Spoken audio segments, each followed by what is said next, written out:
Қайырлы күн достар, бүгін сіздермен өте пайдалы смузи жасайтын боламыз. Алдымен менің каналыма тіркеліп, видеоның соңына дейін қараңыздар. Бізге қажет заттар қызылша, апельсин, алма, сәбіз, бал және су қажет болады.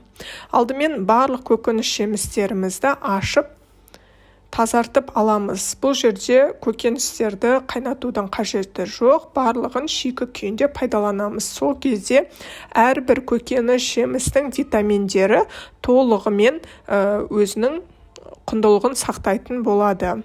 Барлығын ашып, тазалап, жуып алғаннан кейін көкөніс жемістердің бәрін тураймыз.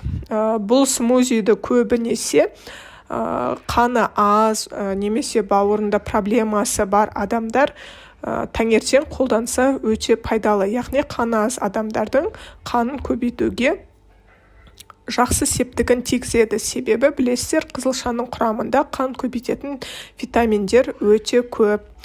Қызылшаны міндетті түрде шикі күйінде қолданыңыздар, сол кезде дәмі де өте жақсы болады. Барлығын осылай блендерге салып аласыздар. Егер сок жасайтын аппаратыңыз болса, содан согын шығарып алсаңыздар тіптен жақсы. Менде ол болмағандықтан блендердің көмегімен смузи жасадым.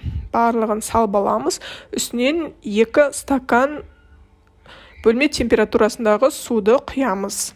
Құйып болғаннан кейін үстінен бал қалауларыңызға қарай салмасаңыздар да болады. Одан кейін блендердің баяу жылдамдығынан бастап, кейін жылдамдығын жоғарылатып, осылай смузи жасап аламыз. Сол кезде осындай қоймалжың масса пайда болады, өте дәмді болады. Міндетті түрде осы рецептпен жасап көріңіздер. Сіздерге пайдалы болды деген ойдамын. Менің каналыма тіркеліп, лайк басып, қолдап кетіңіздер. Сіздермен болған Айдана.